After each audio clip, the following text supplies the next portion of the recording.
Momento de la primera entrevista de este nuevo canal, el canal de la CGT. Está con nosotros Héctor Daer, secretario general de la CGT. Hola Héctor, ¿cómo estás? Bienvenido a Sopardo.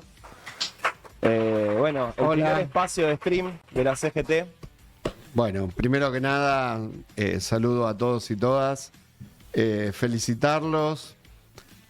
Siempre surgen las necesidades de comunicación en cuanto a la dialéctica de comunicación y lo que hay que tener.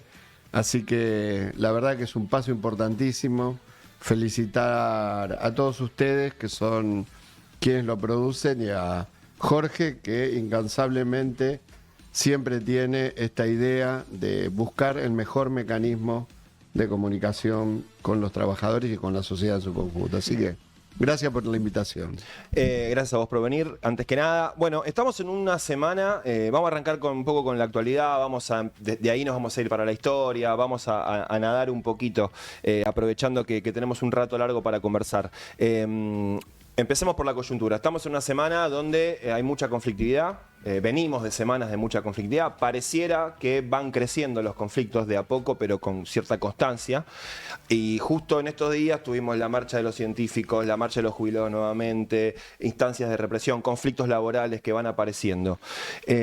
A mí lo que me sale preguntarte, más allá de los conflictos puntuales, que ahí los vamos a puntualizar y a desmenuzar un poco, ¿hay diálogo posible con un gobierno de estas características? A ver, primero estamos frente a un gobierno en un momento donde el gobierno no cree en el rol del Estado en términos de armonizar las cuestiones sociales, ¿no? Digamos, te dicen es un tema de terceros, es un tema de privados, con lo cual es muy difícil encauzar las cosas. Por supuesto que esto tiene algunos paréntesis, ¿no? Por ejemplo, uno de los que ustedes pusieron en el clip, que estamos en un mercado absolutamente liberado y cada vez más desregulado, pero que nos están llevando a una caída de ingresos a partir de la caída de lo que significan los saberes previsionales y en el caso de los compañeros y compañeras trabajadoras en la formalidad, lo que se está haciendo es pisando, tabicando las paritarias, que son las recomposiciones natural que tendría que tener los salarios para no perder poder adquisitivo en esos ingresos. Así que esta conflictividad, digamos, ¿por qué se da? Se da porque esta ecuación no puede ser. Digamos, esta ecuación que vos tengas precios libres y salarios tabicados es inversamente proporcional a la posibilidad de sustentabilidad social, ¿no? Y económica de un país. Y entonces, es falsa, ¿no? Porque el salario es un precio también, es el precio del trabajo. Sí, por eso hay una doble mirada en cuanto a qué es lo que estoy mirando. Si estoy mirando el libre mercado, es una cosa, y si estoy mirando el precio del salario, estoy mirando que tengo que tabicarlo. Por supuesto, estos son los objetivos finales de una política de establecer algún marco macroeconómico de estabilidad a costa de un ajuste feroz de bajar el consumo, ¿no? Con algunos agravantes, porque para generarte alguna quietud en los precios, te abren automáticamente la economía, generando algún veranito para ciertos sectores, y esa apertura de la economía automáticamente va en contra de las posibilidades de desarrollo de nuestra Argentina, ¿no? Sí, me interesa profundizar un poco en eso, en el modelo económico, porque estamos en un momento donde a veces algunos dicen, bueno, se parece más al 91, ese momento donde el menemismo estaba inflado por haber derrotado la inflación y había dólar barato, la clase media viajaba, y otros dicen, no, estamos más en un 2010, en la previa a un 2017-2018, en un modelo que va a un límite más rápido, ¿no? Incluso te puedo decir, encontró un límite ya porque tuvieron que ir al fondo nuevamente a pedir 20.000 millones nuevos. ¿Cuál es tu mirada como secretario general de la CGT del modelo económico puntual, de este dólar barato, de este momento donde pareciera que el esquema aguanta, pero no se sabe hasta cuándo. A ver, hay varios temas en el fondo, ¿no? Primero, se genera una devaluación que genera una transferencia de personas, de habitantes de este país a la pobreza estructural, pobreza que después tendríamos que hacer un paréntesis y explicar por qué cómo se mide, ¿no? Porque se mide por valor nominal de ingresos y no del poder adquisitivo que tienen esos ingresos, y por eso está esta cosa de que bajó la pobreza, que no contrasta con la realidad. Pero en el esquema macroeconómico, a ver, efectivamente, Argentina tiene todo puesto, o el gobierno tiene todo puesto en inversiones que podrían llegar a ser rápidas si se generan en minería, en energía y lo que produce el agro, pero la realidad que si vos no generás valor agregado, automáticamente destruís un entramado social, y lo que generás es mayor desigualdad en la población. Mirá, hoy estuvimos a la mañana reunido con 7 diputados de la Unión Europea. Teníamos desde ultraderecha a la socialdemocracia, pasando por derecha, por un poquito centroizquierda y demás. La gran discusión es quién se queda con el trabajo. El trabajo que se genera a partir de valor agregado. Ahora, el valor agregado en economías asimétricas, en desarrollos asimétricos como tenemos con Europa, con China, con Estados Unidos en términos tecnológicos y científicos, te deja fuera absolutamente. Entonces, ¿qué es lo que vos ves? Decís, che, vamos a un país que va a extraer minerales, va a extraer petróleo, gas, lo que fuera, y va a producir granos y no vas a agregarle valor. Entonces vas a tener una economía por ahí y en un pedacito de tiempo con algún mínimo de sustentabilidad en dólares, y si no vas a seguir tomando deuda, ¿no? Con lo cual hipotecás el futuro, pero vos generás un vacío en el trabajo y en el desarrollo. Digamos, ¿por qué? Porque aparte se da otra cosa. Vos mencionaste la marcha de los científicos. Esto es precisamente, los países que se desarrollan es porque tienen inversión en las cuestiones científicas, en la investigación científica, en el desarrollo tecnológico, etcétera, etcétera. ¿Por qué? Porque el valor agregado simple no genera riqueza hoy en el mundo. El que genera riqueza es el valor con agregado científico y con agregado tecnológico. Ahora, Héctor, ¿crees que en los últimos años el movimiento obrero perdió lugar en la discusión por el programa de desarrollo nacional? Porque hay una denuncia obvia de la sociedad en su conjunto, que es un reclamo porque la CGT y porque el movimiento obrero participe activamente de las discusiones, ¿no? Y paralelamente pareciera ser que el movimiento obrero no tiene el impacto que tenía o que ha tenido en la historia, o en su propia historia. ¿Por qué crees que hoy los trabajadores no pueden participar o no tienen ese lugar en la discusión de la Argentina?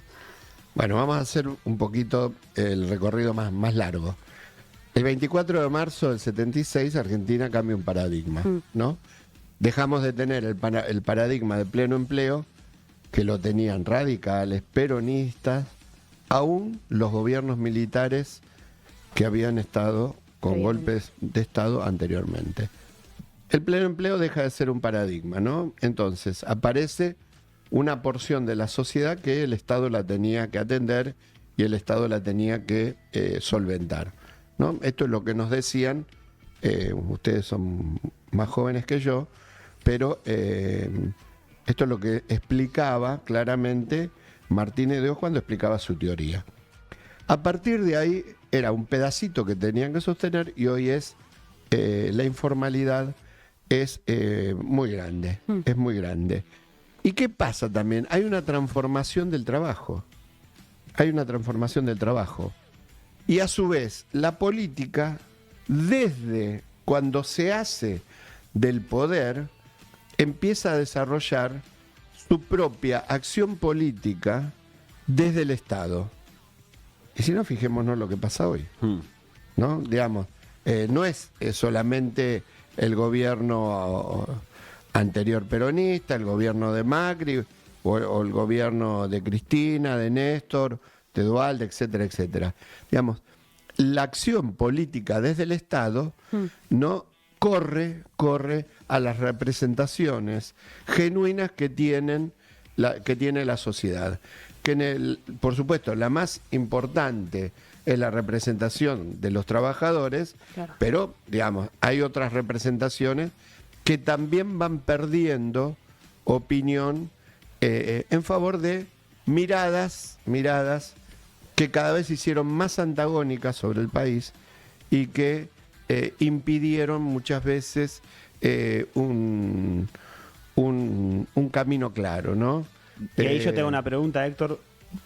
A ver, los sindicatos, mismo la CGT, somos organizaciones del siglo XX. ¿Cómo representamos a toda esta masa informales?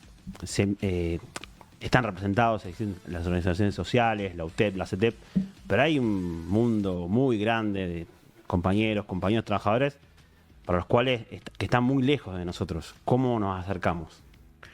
Bueno, una forma de acercarse es esta. Es generando comunicación, es generando preocupación y buscando los mecanismos de incorporar al mundo del trabajo. Ahora, ¿qué es lo que sucedió este último tiempo? Vamos camino a una precarización mayor. Hoy, un trabajador informal y un trabajador formal en la misma empresa, al empresario no le duele nada, ¿no? Porque no se modificaron las sanciones, sino que se anularon las sanciones, lo que se llamaban multas. Entonces, hoy vos tenés un trabajador informal, si te pescan, pagás lo que no pagaste, pero no pagás ninguna sanción. En cambio, si tenés un trabajador formal, pagás lo que debes pagar. A esto sumale que este artículo perverso de decir que un independiente puede tener 3 independientes, esto va a barrer un montón de personas que estaban en la formalidad y van a ir a la informalidad. Y ir a la informalidad no es solamente que estén por monotributo, es que estén fuera de deslaboralizados. ¿Qué significa eso? Que no son trabajadores en un marco de derecho laboral, que no son trabajadores tutelados por la ley, tutelados por un convenio colectivo. Estamos sueltos, y demás. digamos. Claro. Exactamente, ¿no? Entonces, esto es un poco los cambios que hasta te diría el Congreso, muchos no lo han comprendido. Y las consecuencias van a tener en corto y mediano plazo, van a ser muy grandes y muy fuleras, y esperemos que ahí se den cuenta de la macana y podamos tener un Congreso que retome la normativa para formalizar a los trabajadores, ¿no? Pero también tiene que ver con lo otro, tiene que ver con un proyecto de país de desarrollo. Digamos, si nosotros creemos que lo único que tenemos que hacer es, digamos, un tema de contención, claro, ahí nos equivocamos. Digamos, lo que acá hay que debatir es cuál es el modelo de país que queremos. La ¿Cuál es el CGT modelo? tiene ¿Tiene un uno? modelo. Por supuesto, nosotros hemos hecho no es un librito, es un estudio, lo hemos entregado a muchísimos sectores, políticos, académicos, etcétera, etcétera. Lo que pasa que acá lo que pones en discusión es tan líquido que termina ¿Y desapareciendo. nos dieron bola, Héctor? No es que no te dan bola, te dan bola en el momento y después desaparece. Digamos, lo más difícil es instalar un tema ir llevándolo para que la sociedad lo comprenda y que vos tengas la posibilidad de que ese tema algún momento surja y tenga éxito, ¿no? ¿Por qué crees que la dirigencia política partidaria no, o sea, se desentiende de esa discusión o no le pone la atención que debería? ¿Tienen otros incentivos? No. Lo que hay es, nos podemos llamar a la coyuntura y a la realidad actual, ¿no? Digamos, el concepto de construcción política muchas veces se prioriza a los objetivos de fondo. Y a mí me parece que eso es lo que termina no enamorando a la gente. Ahora, yo también soy consciente que si vos no construís poder para obtener el poder y para conducir un país, no, tampoco vas a poder transformar la realidad. Digamos, no es que una cosa esté contradictoria Con a la otra. Lo que a veces pasa es que ciertas discusiones no les pasan por al lado a la gente, digamos. A ver, vos mencionaste los movimientos sociales, ¿no? ¿Qué pasa hoy que no los sectores más vulnerables de la sociedad no se movilizan? Hay una ajenidad de gente que antes tenía la mirada de decir, bueno, che, yo todavía le puedo ir a reclamar al Estado, ¿no? Se movilizaba, por supuesto, algunos los puede molestar porque iban por la 9 de julio, estaba trabado el tráfico, pero se movilizaba con la idea de que yo le puedo reclamar al Estado que estoy mal, que no tengo para comer, que me pasa esto, que no tengo laburo, que no puedo estudiar, etcétera, etcétera. Hoy, ¿qué pasa? Hoy perdió hasta la ilusión, hasta la iniciativa de poder generar esa construcción solidaria y común entre personas, ¿no? Y no tiene esa mirada de encontrar un horizonte. Entonces, digamos, los problemas también sociológicos que se producen en los sectores más vulnerables es muy complicado, porque todo lo que tiene a mano el que no tiene nada y el que está desplazado y demás, no es nada bueno. Lo que tiene a mano en la esquina no es nada bueno. Entonces, me parece que estas cuestiones son temas de fondo y que hay que encararlos con el Estado. Y yo no digo el Estado que subvenciona, el Estado bobo, ¿no? Yo lo que digo es políticas claras, primero, de que los chicos estén en la escuela, que los pibes estén en la escuela secundaria, ¿no? Y a partir de ahí encontrar caminos de sustentabilidad social a partir del eje que tiene la sociedad, que son más allá de los culturales, familia, barrio, etcétera, etcétera, ¿no? El ordenador social es el trabajo. Te traigo de nuevo a la agenda de estos días, antes de que se nos pase, porque en este sentido estamos viviendo un momento en el cual tenemos un gobierno nacional que parece ir en un sentido contrario a esto último que dijiste, en una perspectiva, digamos, de una sociedad integrada, una mirada colectiva del encuentro con el otro y demás. Estamos viendo, por ejemplo, vos sos un trabajador históricamente en sanidad. Estamos viendo el Hospital Garrahan, por ejemplo. No sé si histórico por lo viejo, pero bueno, por la trayectoria, podemos decir. Es experiencia, no es vejez. Bueno, estamos viendo un desfinanciamiento abrupto por ejemplo, concretamente el servicio de Garrahan, pero de la salud pública en general. ¿Qué mirada tiene la CGT, por ejemplo, de este tema puntual que está en agenda hoy, están los médicos de Garrahan en lucha hoy en día, que básicamente ya no pueden prestar los servicios básicos de un hospital que atiende el 50% de los casos de cáncer, por ejemplo, en niños y niñas, ¿no?, en nuestro país? A ver, lo que hay es una crisis generalizada en la salud, ¿no? Primero y principal. Digamos, podemos estar 5 programas Hay tiempo, hablando de la crisis de salud. El caso del Garrahan tiene un condimento extra, porque primero es un hospital emblemático, es un hospital de avanzada con un reconocimiento impresionante en mundial. Argentina y en el mundo, Sí, sí. ¿no? Es de consulta mundial y de una tarea activa en la Argentina para los casos y las patologías más graves, pero es parte del desprendimiento de a quién le corresponde resolver los temas personales. Viste, si vos estás solo en el mundo, el problema es tuyo. Cuando nosotros, conceptualmente, y cualquier sociedad del mundo, tiene que encontrar un camino de comunidad para poder encontrar soluciones desde lo personal a lo colectivo. Y en el Garrahan pasa esto, digamos, la falta de financiamiento al Garrahan es equivalente a la falta de financiamiento a muchos sectores que no tienen el impacto mediático y por ahí crítico que tiene el Garrahan, pero sí que están desapareciendo. Digamos, hay un tema emblemático, el Ministerio de la Mujer, ¿no? A ver, volviendo un poco a la acción y a la discusión política.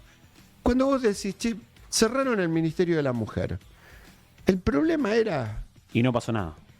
los compañeros y las compañeras que quedaban en la calle, o el problema era la desprotección que se generaba a partir de decir, che, no tenés más una línea donde cierre de los llamar, programas, de la política no tenés pública. donde esto, ¿no? Digamos, deshacés, y no es solamente deshacer las políticas de género, ¿no?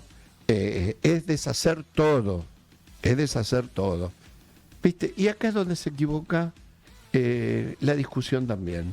Digamos, no terminamos discutiendo el rol del Estado, discutiendo los problemas parciales que son consecuencia del cierre, pero no la consecuencia principal, que es que el Estado deja de tener un rol específico en esto. En la salud, en el caso del Garrahan, en el Ministerio, en el INADI, etcétera, etcétera, ¿no? Hay como una metodología también, ¿no? De buscar instalar determinadas discusiones que quizás se llevan la marca de alguna manera y no poner en discusión la política pública, ¿no? Sí, bueno, pero que se vacía, que se termina vaciando. creo que también es un problema de una mirada política, ¿eh? Digamos, yo ahí no le echo culpa a uno o a otro. Digo, a ver, la universidad, vos lo que tenés que defender es una universidad de jerarquía y que los hijos de los que no pueden mandar a la universidad privada puedan mandar los hijos a la universidad pública y que exista movilidad social ascendente, ¿no? Ahora, ¿esto cómo lo reivindicás? Reivindicando el rol público de la universidad que tuvo siempre. Cuando vos te equivocás y vos decís, che, bueno, el problema que puede ser un problema salarial, que puede ser un problema de infraestructura, pero en el fondo, para que la sociedad tome volumen en ese reclamo, vos lo que tenés que plantearte es decir, che, acá hay que defender la universidad como institución que permite que los pibes vayan, ¿no? Y progresen, y estudien, incorporen conocimiento, ¿no? Por ejemplo, tema ataque del derecho a huelga. No vemos una sociedad movilizada, justamente escandalizada por el ataque directo que se está haciendo a ese derecho. ¿Por qué? O quizás Mirá, yo no lo veo, por lo menos. Sí veo a los gremios parados. Vos ves a los gremios activos, ves a los cuerpos orgánicos de los gremios, y yo creo que después no hay muchos. Si vas a hacer una encuesta, no sé cuántos conocen los bemoles del decreto que acabamos de recurrir a la justicia para que se suspenda. Yo les voy a dar un dato: el 68% de los trabajadores son declarados esenciales, no actividades, El 68% de los trabajadores. Porque por ahí, si lo ven por actividades, es otro porcentaje. Pero sumando todas las actividades que son declaradas esenciales, el 68% está ahí. O sea, Ahora, que no tiene derecho a huelga. no tiene derecho a huelga. Entonces la huelga no existe más. Entonces vos decís, ¿cuál es la finalidad? La finalidad es de regular el sector marítimo, porque esto es otro tema gravísimo que ocurre, y aparte llevarse la marca con la discusión del derecho a huelga. ¿Fuiste a Casa Rosada a hablar de esto hace unos días? No, fui a la Casa Rosada a hablar un tema puro y exclusivo del Hospital Naval, porque la Armada está intentando sacar del hospital la Fundación Naval, que es una institución que le permite al Hospital Naval comercializar el hospital con terceros, porque un hospital naval, como es del Estado, no puede comercializar con terceros.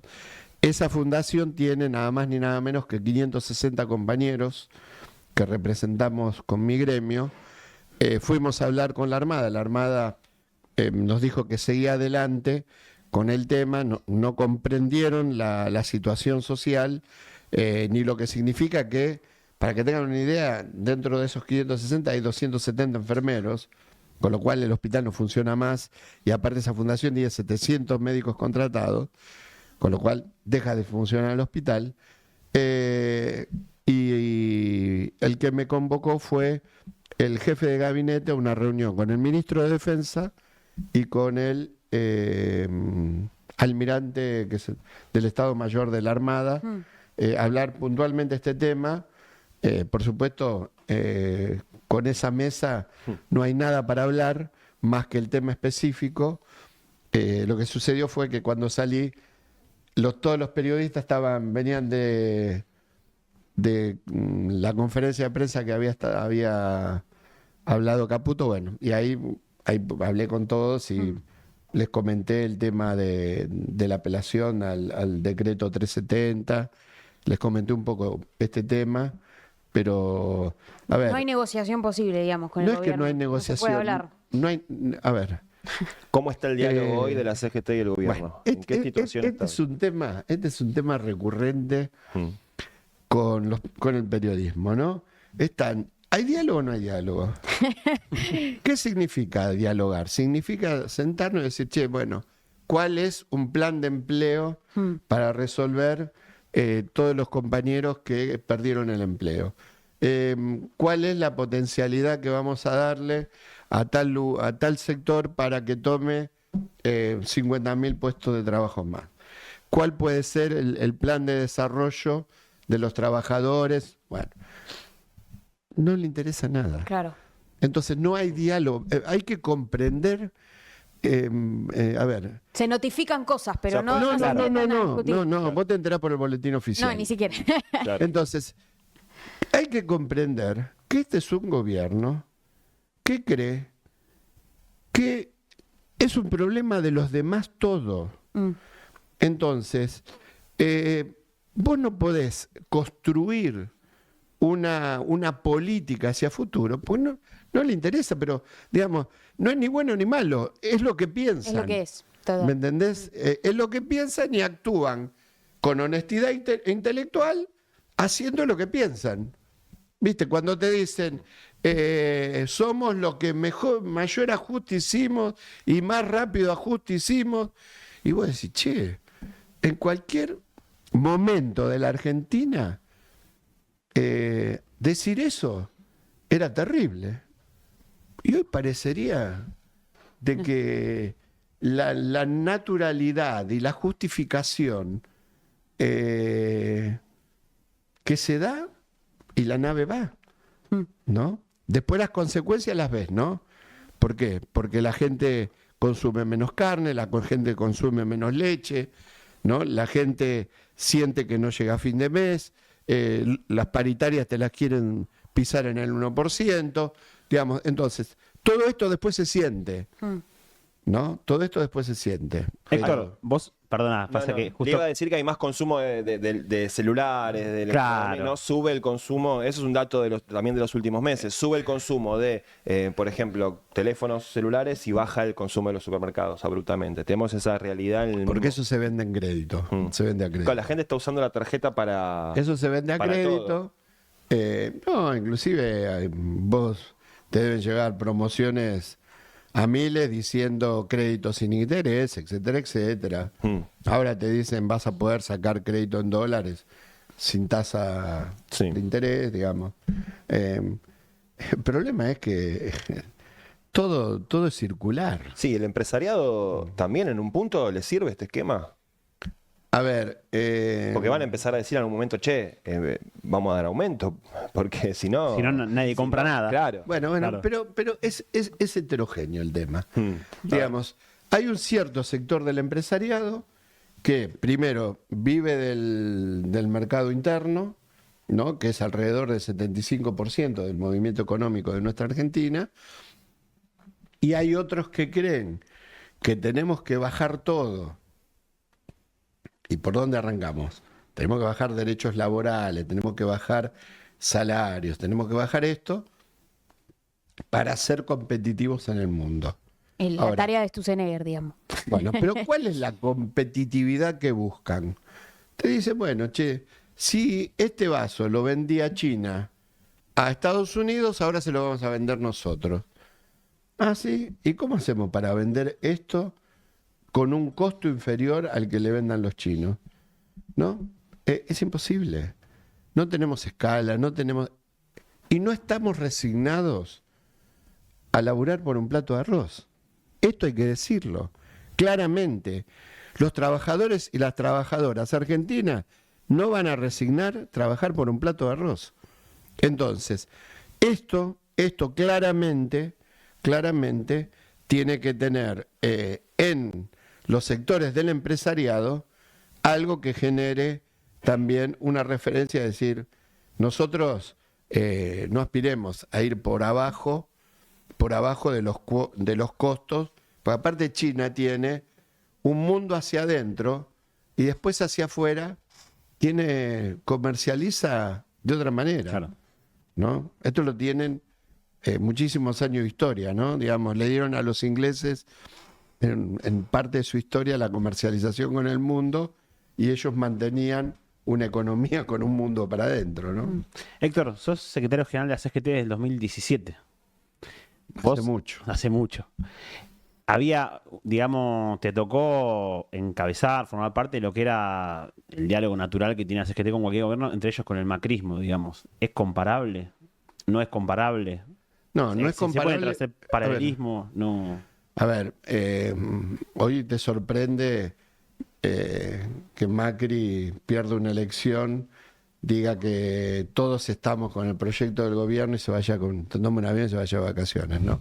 Es raro todo, es raro la Argentina. O la política, o cierta política de la Argentina.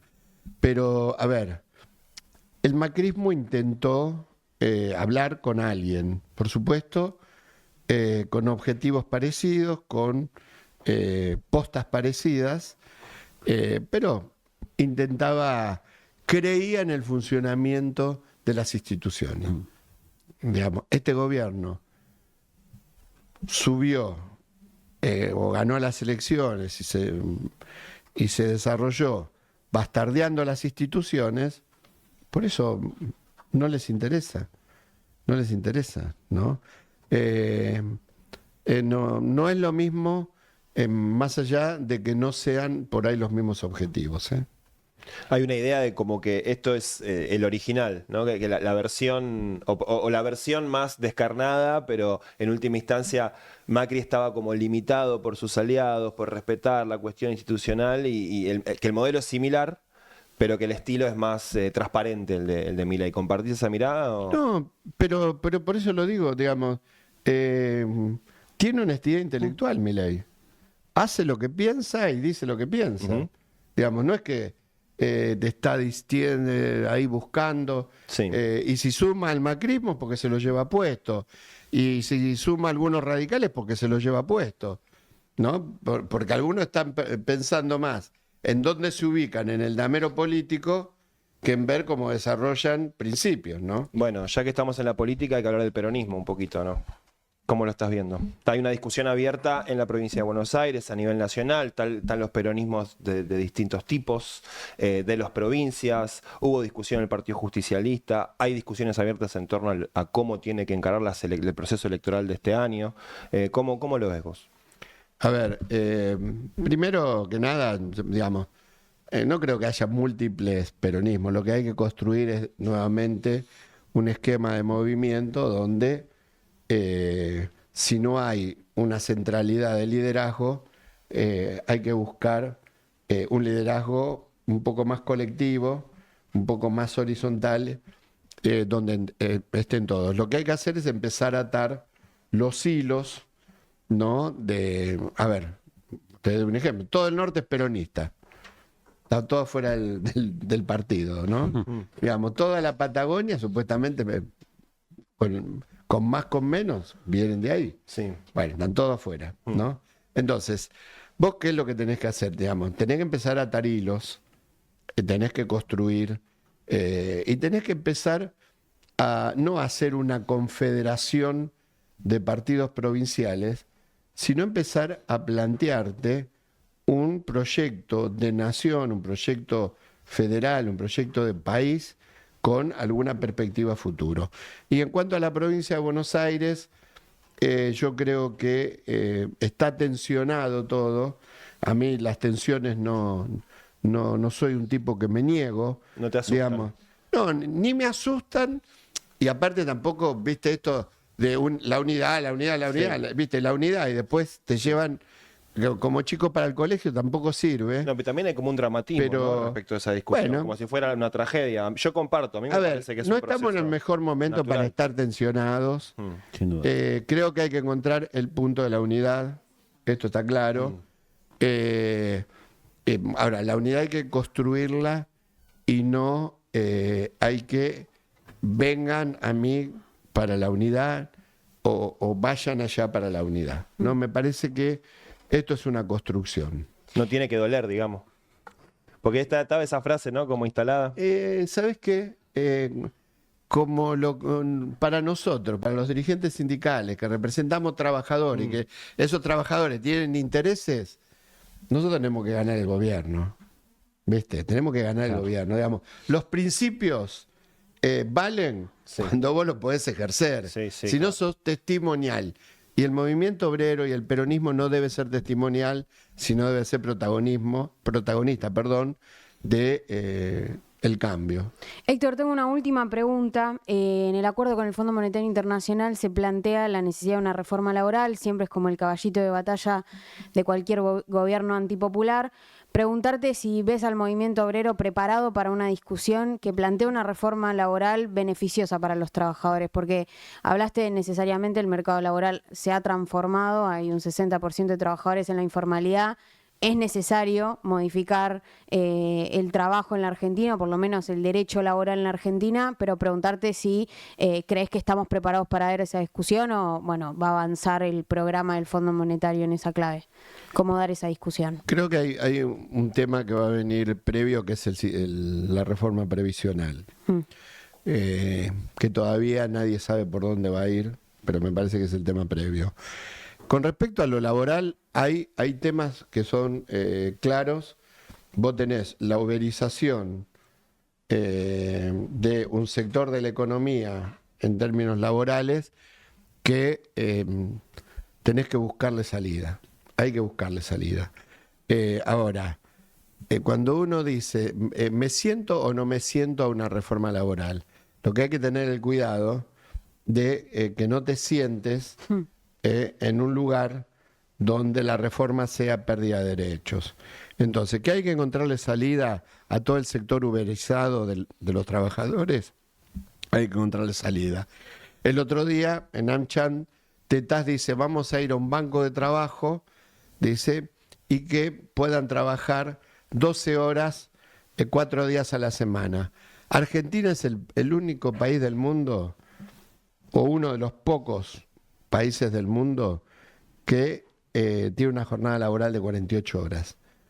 Que vaya el presidente de la Comisión de Trabajo, en vez de ir a hablar de cómo generar trabajo, hablar de que los trabajadores tienen que trabajar en vez de 5 días, 4 días, 12 horas, nos parece que si ese es el camino nos va a encontrar en la confrontación y pero también nos tiene que encontrar buscando la construcción política que no acepte ese camino. Héctor Daer, secretario general de la Confederación General del Trabajo, muchas gracias por haber estado en el primer programa, en la inauguración de este espacio que es Azopardo.